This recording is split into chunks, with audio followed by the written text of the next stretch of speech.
அன்பு உள்ளங்களுக்கு வணக்கம். இன்னைக்கு நான் உளுந்தங்கஞ்சி செய்யலான்னு இருக்கிறேங்க. அதுக்கு நம்ம டெய்லியுமே நம்ம உளுந்தங்கஞ்சி எடுக்கிற மாதிரி அதுக்கு ஒரு பவுடர் அரைக்கணும். இதை வச்சு நம்ம எப்படி அந்த பவுடரை ரெடி பண்ணுறது அப்படிங்கிறத பார்க்கலாம் வாங்க. அதுக்கு நான் வெள்ளை உளுந்து 1 டம்ளர் எடுத்துருக்கிறேங்க. இது ஒரு 100 கிராம் இருக்கும். அதே மாதிரி கருப்பு உளுந்து, நீங்கள் இதை உடச்ச உளுந்து எடுத்துருக்கிறேன். நீங்கள் உடச்ச உளுந்து உடைக்காம உளுந்து எது வேணும் எடுத்துக்கலாம்.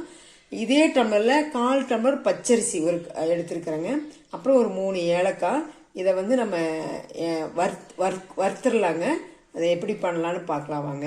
ஃபஸ்ட் நம்ம வெள்ளை உளுந்து போட்டு வறுத்துக்கலாங்க. அடுப்பு மீடியமாக வச்சுக்கோங்க. வறுக்கும்போது நல்லா வாசம் வர வரல வறுக்கணும். இந்த மாதிரி உளுந்து வறுத்துக்குங்க. ஒயிட்டாக இருந்தது, கொஞ்சம் கலர் சேஞ்ச் ஆகுது பார்த்தீங்களா, லைட் ப்ரௌன் கலர் வந்திருக்கு. புதுசாக செய்கிறவங்களுக்குலாம் பக்கத்தில் போயிடாதீங்க, தூரமாக விட்டுட்டு போயிடாதீங்க. அதே நேரத்தில் அடுப்பு பார்த்தீங்கன்னா இந்த சைஸ் தான், மீடியத்தை விட கொஞ்சம் இதாக வச்சுக்கோங்க. வச்சு வருங்க.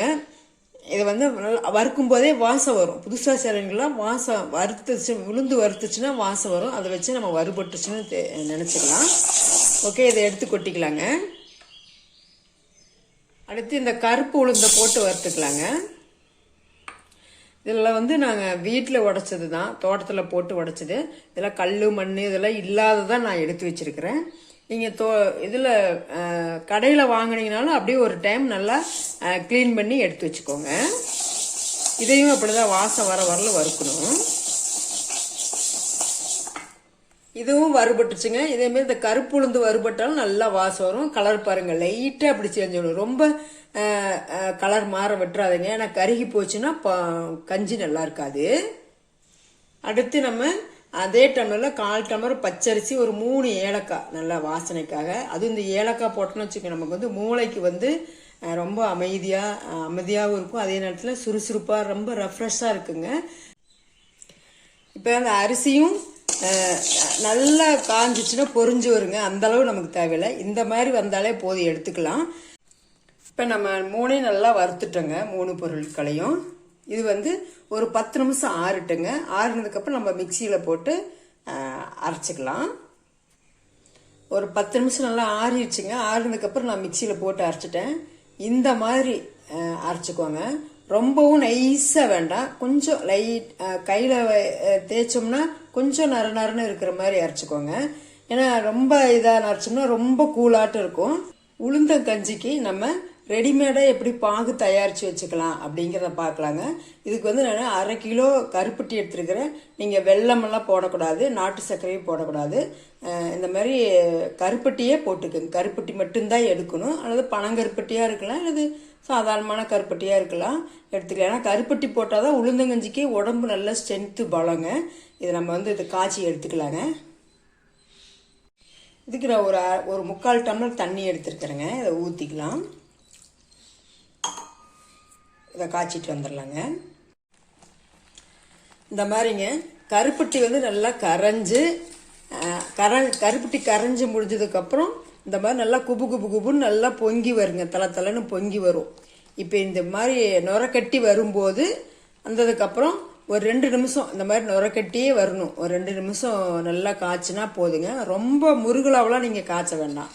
இதை நம்ம அதை ஆஃப் பண்ணிவிட்டு இதை ஆறுனோடனே நல்லா வடித்து ஒரு பாட்டிலில் ஊற்றி வச்சுக்கோங்க. அது வெளியில் வச்சாலும் ஒரு 10-20 நாளைக்கு ஒரு 10 to 15 நாளைக்கு கெட்டே போகாது. அதுமாரி ஃப்ரிட்ஜில் வச்சுட்டிங்கன்னா நீங்கள் ஒரு மாதம் வரலாம் கூட ஃப்ரிட்ஜில் வச்சுக்கலாம். இதிலிருந்து நம்ம டெய்லியும் நம்ம கஞ்சி குடிக்கிற மாதிரி இருந்தால் இதிலிருந்து டெய்லியும் நம்ம வெளியிலேயே வச்சுக்கிட்டு டெய்லியும் 1 ஸ்பூனோ அல்லது 1.5 ஸ்பூனோ நமக்கு எவ்வளோ இனிப்பு தேவையோ அதுக்கு தகுந்த மாதிரி நம்ம இதிலிருந்து ஊற்றிக்கலாம். இதை ஊற்றி நம்ம கஞ்சி காய்ச்சிக்கலாங்க. இப்போ அடுத்து நம்ம இந்த பாகை வச்சு நம்ம அரைச்ச பவுடரை வச்சு எப்படி கஞ்சி தயாரிக்கணும்னு பார்க்கலாங்களா? இப்போ நம்ம வறுத்து அரைச்சோம் இல்லைங்களா, அந்த பவுடர்லேருந்து 1 டீஸ்பூனுங்க. இது பெரிய டீஸ்பூனாக தான் இருக்குது. நான் இந்த ஸ்பூனில் 1 ஸ்பூன் நான் போடுறேங்க. 1 ஸ்பூனுக்கு நம்ம 3 டம்ளர் தண்ணி ஊற்றுறீங்க. இந்த மாதிரி உளுந்து நல்லா திக்காகும். நம்ம பச்சரிசி போட்டிருக்கிறோம், நல்லா திக்காகும். கொஞ்சம் தண்ணி அதிகமாக ஊற்றினா தான் கரெக்டாக இருக்கும். இப்போ இது புரிஞ்சுதுங்களா தண்ணி ஊற்றுறது எப்படின்னு? இப்போ நம்ம காய்ச்சலாங்க. இதையும் நல்லா மீடியம் சைஸில் வச்சுக்கோங்க. அடுப்பை ஃப்ளேம் வந்து நல்லா மீடியம் சைஸில் வச்சுக்கோங்க. இது வந்து நீங்கள் கைவிடாமல் நல்லா கிளறுங்க. ஏன்னா கட்டி பிடிச்சிக்கும், உளுந்து போட்டிருக்கிறோம் இல்லைங்களா, அதனால் கட்டி பிடிச்சிக்கும். நல்லா கிளறுங்க. கிளறிட்டு ஒரு கஞ்சி பதம் வரும் பாருங்களா, அது வரலும் நல்லா கிளறுங்க. நமக்கு வந்து ஒரு 3-4 நிமிஷத்துலேயே அந்த மாதிரி நல்லா குபு குபு குபுன்னு பொங்கி வருங்க. அப்போ வந்து நம்ம அந்த பவுடர்லாம் நல்லா வெந்துருச்சுன்னு அர்த்தம். இந்த பவுடராக போட்டோம் இல்லைங்களா, அதெல்லாம் வெந்துருச்சுன்னு அர்த்தம். இந்த பவுட்ரு இந்த கஞ்சி திக்னஸ் வந்துருச்சு பாருங்க, அவ்வளோதான் போதும். ஏன்னா நம்ம காஃபி டீ குடிக்கிற திக்னஸ் இருந்தாலே போதும். இல்லை உங்களுக்கு ரொம்ப திக்னஸ் வேணும்னா நீங்கள் ஒரு அரை டீஸ்பூன் வந்து அதிகமாக போட்டுக்குங்க. பவுடரை வந்து அரை டீஸ்பூன் அதிகம் போட்டுக்கோங்க. இப்போ நம்ம அடுப்பு நிறுத்திடலாங்க. இப்போ இதுலேயே வந்து நம்மங்க 2 விதமாக நம்ம வந்து பயன்படுத்தி குடிக்கலாம். எப்படின்னா, இப்போ நம்ம இந்த கஞ்சியிலேயே கொஞ்சமாக உப்பு போட்டு, நமக்கு இனிப்பு வேண்டாம் அப்படின்னா உப்பு போட்டு நம்ம குடிக்கலாம். இப்போ சுகர் பேஷண்ட்லாம் இருக்காங்க, நமக்கு வந்து இனிப்பு இப்போ ரெகுலராக குடிக்கிறதுக்கு இனிப்பு வந்து நம்ம போடக்கூடாது அப்படின்னா, நீங்கள் உப்பு போட்டு காலையில் டீ காஃபி குடிக்கிறதுக்கு பதிலாக வெறும் வயிற்றுலேயே இந்த கஞ்சியை குடிச்சிடலாம். இல்லை நான் வந்து சுகர்லாம் போட்டு குடிக்கிறேன் அப்படின்னா, நம்ம பயன்படுத்திருக்கோம் இல்லைங்களா சுகர், இதை கருப்பட்டி சிரப்பு, அந்த சிரப்பில் வந்து 1 ஸ்பூன் ஊற்றி குடிக்கலாங்க. நம்ம சிரப்பு கருப்பட்டி சிரப்பு பண்ணோம் இல்லைங்களா, அதுலேருந்து நான் வந்து ஒரு 2 ஸ்பூன் ஊற்றிக்கிறேன். கொஞ்சம் இனிப்பு ஜாஸ்தியாக வேணுங்கிறதுக்கசம் 2 ஸ்பூன் வச்சுருக்கிறேங்க. நீங்கள் வந்து குழந்தைங்களுக்கு நம்ம கொடுக்குறோம், குழந்தைங்க வந்து இந்த மாதிரி குடித்தா குடிக்க மாட்டாங்க அப்படின்னு நீங்கள் நினச்சிங்கன்னா, ஒரு அரை டம்ளர் பால் ஊற்றிக்கோங்க. இன்றைக்கி நான் பால் ஊற்ற கொடுக்குறேன். ஒரு அரை டம்ளர் பால் இதில் ஊற்றி, இந்த சிரப்பு கொஞ்சம் ஊற்றி, நமக்கு எவ்வளோ சிரப்பு தேவையோ அந்த அளவு சிரப்பு ஊற்றி வந்து நல்லா கலக்கி விட்டு, டீ காஃபி மாதிரியே தான், ரொம்ப கஞ்சியாக இருக்காது, ரொம்ப திக்னஸாக இருந்தாலும் கஞ்சியாக இருக்காது, குழந்தைங்களுக்கு வந்து குடிக்காது. அது மாதிரி நீங்கள் இந்த திக்னஸ் நல்லா இது பண்ணி நீங்கள் இந்த மாதிரி கொடுத்தீங்கனாலும் சூப்பராக குடிப்பாங்க. டேஸ்ட்டு செம்ம அட்டகாசமாக இருக்குங்க. இப்போ இதுக்குமே நம்ம கொஞ்சமாக உப்பு, தூளுப்பு போட்டு குடிக்கலாம். கொஞ்சம் டேஸ்ட்டாக இருக்கும். சும்மா ஒரு பிஞ்சு பாருங்கள், இந்த அளவு இருந்தால் போதும். நீங்கள் குழந்தைங்களுக்கு கொடுக்குற மாதிரி இருந்தால் பால் ஊற்றி குடிக்கலாம். இல்லை உங்களுக்குமே நீங்கள் வந்து பால் ஊற்றி குடித்தா பிடிக்கும் அப்படின்னா ஊற்றி குடிச்சு பாருங்கள். அது டேஸ்ட் இருந்தால் அது மாதிரி நீங்கள் பண்ணிக்கோங்க. நான் பாலை காய்ச்சி ஆற வச்சு ஊற்றின பால், அல்லது நம்ம தேங்காய் பால் பிடிக்கணும்ல தேங்காவை அரைச்சி நம்ம அரைச்சி வடிகட்டி தேங்காய் பால் ஊற்றியும் குடிக்கலாம். நம்ம இன்னொரு விதமாக எப்படின்னா, இதில் என்ன போடலான்னா, தேங்காய் துருவல் கூட போட்டுக்கலாங்க, அதுவும் சூப்பராக இருக்கும். பாலை தவிர்த்துட்டு தேங்காய் துருவலும் நம்ம போட்டுக்கலாம். இப்போ வந்து நமக்கு 3 டைப்பாக நம்ம இது வந்து இந்த பவுடரை அரைச்சி வச்சுக்கிட்டா ரெடிமேடாக கருப்பட்டி பாகும் காய்ச்சி வச்சுக்கிட்டோம்னா 3 விதமாக நம்ம போட்டு குடிச்சிக்கலாங்க. இது உடம்புக்கு வந்து அவ்வளோ ஒரு நல்லது.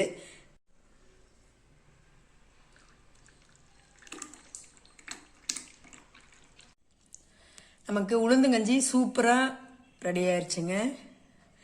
இது வந்து நீங்கள் வேலைக்கு போகிறவங்களா இருந்தாலும் சரி, ஒரு சாட்டர்டே சண்டேல ஒரு 1/4 மணி நேரம் டைம் வேஸ்ட் பண்ணி நீங்கள் பண்ணினீங்கன்னா, நீங்கள் டீ டைமில் செஞ்சுக்கிட்டு போயிட்டீங்கன்னா டீ டைமில் கூட நீங்கள் குடிச்சிக்கலாம். நான் சொன்ன மாதிரி 3 விதமாக இதை செய்ய முடியும். கஞ்சி வச்சுட்டு உப்பு மட்டும் போட்டு குடிக்கலாம், பால் ஊற்றியும் குடிக்கலாம், அப்புறம் தேங்காய் பால் எடுத்தும் குடிக்கலாம், அதை தேங்காய் பால் ஊற்றியும் குடிக்கலாம். உங்களுக்கு எப்படி விருப்பமோ நீங்கள் அப்படி குடிச்சிக்கலாம். அதேமாரி கருப்பட்டி பாகும் ரெடியாக வச்சுட்டிங்கன்னா ரெகுலராக நீங்கள் வந்து நம்ம நினச்ச நேரம் நம்ம போட்டு குடிக்க முடியும். இது வந்து நம்ம லேடிஸ்க்கு வந்து 30 வயசுக்கு மேலே எலும்பெல்லாம் தேய்மானம் அதிகமாகுது. ரெகுலராக இதை எடுத்துக்கிட்டோம்னா நம்ம ஃபேமிலியே ஆரோக்கியமாக இருக்குங்க. நீங்கள் கட்டாயம் என்னை நம்பி இதை செஞ்சு பாருங்கள், சூப்பராக இருக்கும்.